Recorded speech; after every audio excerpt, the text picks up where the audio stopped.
Hello everyone, my name is Catalyst. Welcome back to the channel. I hope you all are doing well, and I hope that the withdrawal that you may or may not be experiencing from not being able to play Battlefield 6 right now isn't too severe. It's been pretty bad for me, but thankfully I've got a lot to keep me busy right now. Today we're going to be reacting to your hot takes about Battlefield 6 based on what you played during the beta a few weeks ago. I asked you here on YouTube, and I also asked Twitter the same thing a few weeks prior, which if you aren't already, pop a follow on Twitter. We're almost to 1,000 followers there.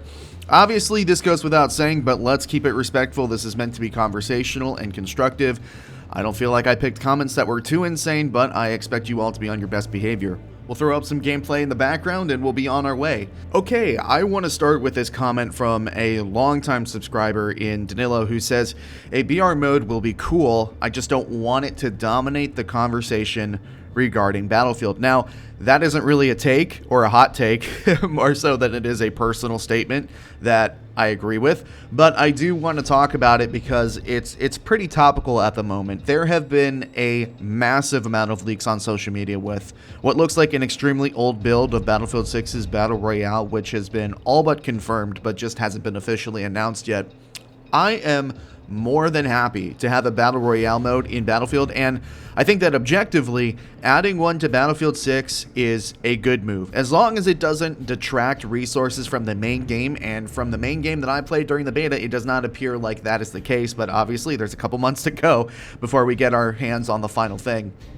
I think there is a lot of skepticism, though, in having a Battle Royale in Battlefield because of some of the problems that Firestorm had in Battlefield 5, and especially with how Battlefield 2042 was originally going to be a big Battle Royale before switching design paths in the middle of development. A lot of the core problems of Battlefield 2042 were rooted in the fact that it was going to be a big Battle Royale type mode for the first, I don't know, a year or so of that development cycle. So there is definitely a lot of reason to be hesitant about having a Battle Royale in the game. And of course, Firestorm never got a chance because it was locked behind a paywall for one, and it got abandoned to focus on the other aspects of Battlefield 5 at the time that were struggling. So what can this development team do with what appears to be a leaf turned over with Battlefield 6? I think quite a lot. Battle Royale certainly isn't something that I gravitate towards in terms of what I like to play, but I think you'd be ignorant to say that a good Battle Royale is what a large group of people like to play. A good Battle Royale should be like the milkshake that you get with your burger and fries from your favorite fast food joint. An excellent addition to the main meal that sometimes you go through the drive-thru and say, you know what, I kind of want a milkshake by itself today because we're fat and American. All you got to do is look at the impact that Warzone had on Modern Warfare 2019. That game was pretty divisive at the time when it came out in terms of gameplay reception, but I think Warzone changed that narrative. At least my recollection of Modern Warfare 2019 is heavily dominated by Warzone, for better or worse, and I'm sure that COVID absolutely played a part in that success, but there is a real opportunity here for DICE to have a free-to-play game mode that has a similar impact. Battlefield 6 has an absurd gravitational pull on the FPS space right now, and the more that you can do to stack good on top of good, you need to take that chance and do it. And to Danilo's point, the way you make sure that Battle Royale doesn't dominate the conversation is to have a great game beside it. And I think that we have that with Battlefield 6. So I think there is nothing but positives that can come from having this Battle Royale mode as long as the main game is solid, and the main game does appear to be solid. Super Lemon 8906, that would be a lemon. That would be Super Lemon. They should add a feature. They should add a feature from 2042, the ability to have a set of attachments on your gun in the field and being able to hot swap them. Oh, okay, that's interesting.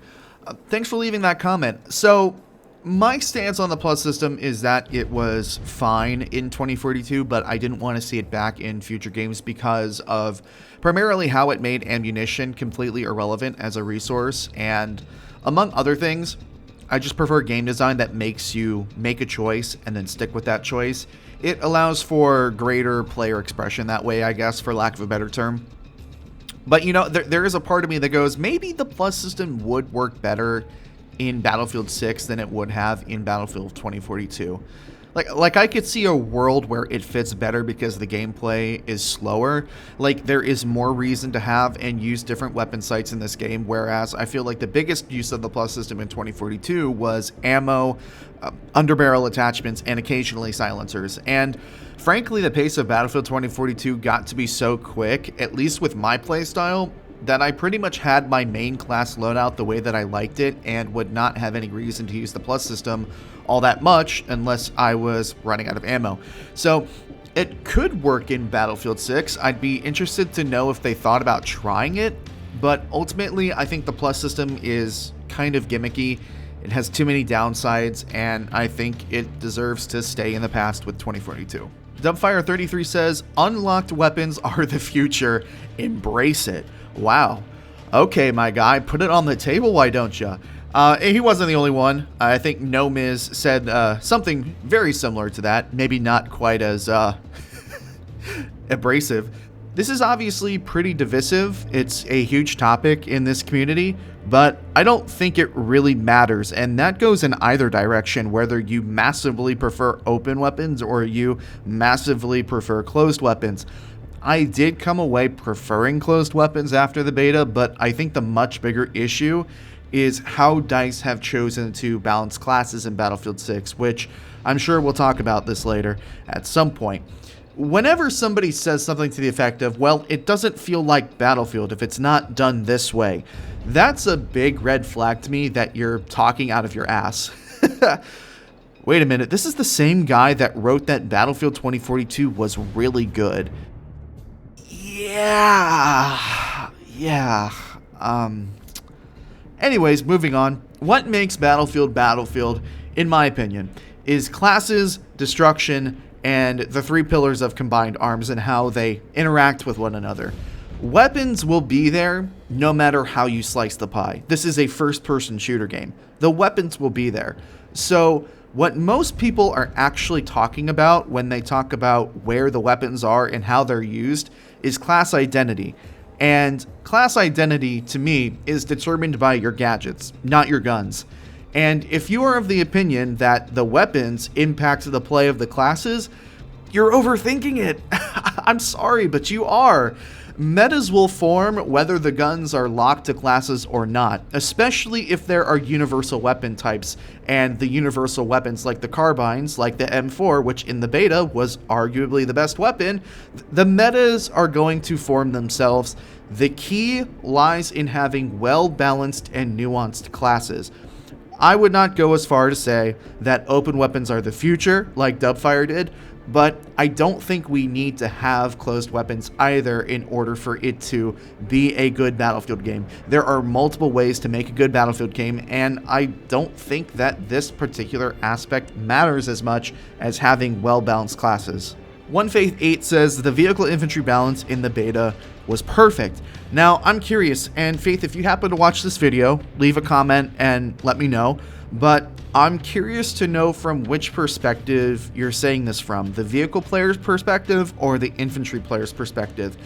Me personally, I don't feel comfortable making a definitive call on this until we see the rest of the game and play on the rest of the maps, because the beta heavily catered towards infantry with its map design, and I feel like my opinion may change when we get on some of those larger, more vehicle-dominated maps. Because right now, I think that infantry is a bit too strong, and I say that with my hand up as a primarily infantry player. Getting 5 rockets default at spawn and a motion detection mine is really strong, especially on the maps that we played. Now, Siege of Cairo was a pretty bad map for the tanks and IBVs, and things were a little bit better on Liberation Peak, but again, we may play on some of those bigger maps that we've seen screenshots and leaks of, and the infantry vehicle balance may feel better. But right now, I definitely wouldn't say it's perfect, but maybe, again, I feel differently once we get the full game. Thanks for leaving your comment. The Most Top Dog says, my take is the game will mature over the first year, and maybe then it will be worth it. I had more fun in 2042 when I gave it a second shot 2 years after release. Well, I think that you're right about one thing. The game will get better over the next year or so, but that is a wild take. God bless you. I hope you come around on this game if you weren't enjoying it. I think it's going to be awesome, and I think that it's going to be a hit, but that doesn't mean that it's for everyone, obviously. It is kind of interesting to me, though, to see people coming back and playing 2042 after not playing it for years and kind of validating my perception of the game and I feel like the majority of the public's perception of the game. For those that may not be informed, there is a free battle pass in Battlefield 2042 right now that has a bunch of Battlefield 6 skins, and some folks are really struggling to play it and are vocal on social media about it. Some bigger creators and really just people in the community that I've seen come back and playing this game after not playing it for a couple of years, they're really struggling with it. I personally haven't had time to play. I've just been so busy, and honestly, I'm probably going to go on a 2-day bender right before Battlefield 6 comes out and try to cheese some double XP and try to loop all of the challenges into one to see how far I can get. But hey, most top dog, everybody likes what they like. If you like 2042 more than Battlefield 6, more power to you. I just hope that you end up coming around on Battlefield 6 because I think it's going to be popular and there's going to be a lot of people playing it. Frederick BB says, taking away the spawn beacon from Recon will destroy the class. I don't think it'll destroy the class. I think the Tug's device is going to be really damn good in this game in particular, and Recon may actually be kind of underrated in that aspect, but I do get what you're saying. You're kind of talking more about the aura of what Recon is and how it should be played as a long-range sniper type role. I think that's what you mean by that. Yeah, dude, while I like this change of bringing the spawn beacon to the assault class, I can't deny that Recon really is left without much to it right now, and hopefully the class gets something more substantial to replace it, because other than the Tug's device being really, really strong on some of the more infantry-dominated maps, it just doesn't feel like the Recon class has much. And I know that one of the areas that the developers wanted to focus on was making sure that the Recon beacon was more of a team play gadget rather than just being an isolationist sniper gadget. So on the one hand, they've accomplished that with bringing it to the assault class, but on the other hand, they have really kind of screwed over Recon from having its identity, in lack of a better term, and we've already talked a little bit about class identity. So I'm interested to see what other gadgets the Recon class has. Maybe we'll come away when the full game comes out thinking, hey, the Recon class doesn't really need the respawn beacon, but we'll have to see. Hey, it's my guy Flackfire, and he simply says, Defibs OP. Okay, I am really glad to see somebody else saying this along with me, because they really do need to be nerfed a little bit. Either charges or a cooldown, whatever it may be. I think there is this idea that we shouldn't nerf them because then people won't revive as much, and I think that's just dumb, to be honest with you. Look, Battlefield medics could revive you telepathically. Like, that could be a thing in, like, gaming in 2045, where you can hive mind, telepathically revive somebody, and medics would still stand over your body in this game. I think that it is purely a cause of player skill and awareness rather than it is a correlation to revive speed, and I think that making reviving more of a not brain dead choice and being forced to know when you can go for a revive, as opposed to just seeing the revive symbol on the ground and just blindly chasing those symbols to get revives. Like, I think like that matters, and I think that your kills should matter on the map too. It's not a great feeling making a good play and then watching every single one of the kills that you just got get insta-rezzed in the span of 2 seconds and looking all right at you while you're reloading or being forced to de-peek and go a different way. I just think that they need to be reeled in a little bit. I don't think that it's going to overly affect the amount of revives that there are on the map, unless you do like a complete nerf and make it to like Battlefield 5 where those revives actually took an extreme amount of time. Revive training can be a really slippery slope, and this game, especially in the infantry dominated maps can already be a little bit Zerg rushy, so I think it's something that needs to be addressed. And to end off the video today, we have John. What's up, John? The support class, as it was in the beta, is the biggest balancing red flag in the game. Besides it becoming the obvious meta in both closed and open weapons, I'm absolutely positive that we'll see massive map flow problems because of how it's currently balanced. Okay, so that's kind of similar to what we were just talking about with the defibrillators and how strong they are. I think if you watched my review of the beta, you're going to find that I agree with John in this case. It is one of the biggest issues in the game. It is a big balancing red flag in the game.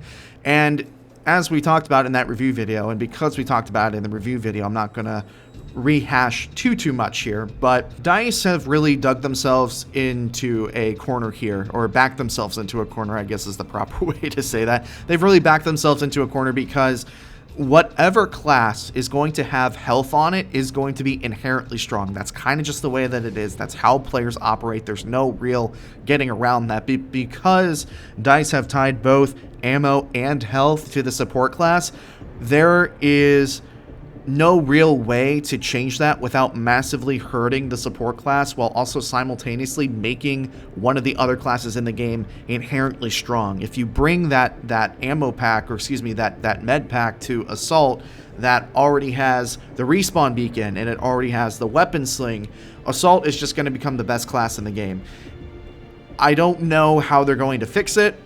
I have an idea on how I would fix it, and maybe that's the next video on the channel. Maybe we go through how I would fix this balancing problem, but I agree with John here, and it's not really a hot take to me. I think that the support class balancing is probably the biggest red flag or problem in terms of strictly balancing that there is in the game at the moment. And I don't know necessarily about map flow problems being a result of too many support players. I think that delves more specifically into the defibrillator problem than it does the fact that just a massive amount of people are going to have self-sustain and heals and ammo all the time. But again, a lot of this is predicated on what we have seen in the beta, and what we saw in the beta was a lot of infantry-dominated close-quarter maps. So we may play the rest of the maps in the game on October 10th when this game launches, and it may not end up being that much of a problem. But we can only work off what we saw and what we played. So I think this is a perfectly mild take, cold, ice cold even. I completely agree with this. John, thanks for leaving your comment, and thanks for your support. You've been around for a long time, and I appreciate it. And that should do it for this video. Thank you to everybody that left a hot take or a comment. I genuinely appreciate it. If you enjoyed watching this video, make sure that you drop a like on it, and make sure that you turn post notifications on if you haven't done so already. There's this YouTube thing going on right now that I've seen some people on social media complaining about. I'm not entirely sure what it is, but I think it has something to do with subscribers not getting videos from creators on their homepage or something like that. So anyways, it's always a great idea to turn post notifications on if you haven't done so already. Thank you all so much for watching. My name is Catalyst. I'll see you all another time.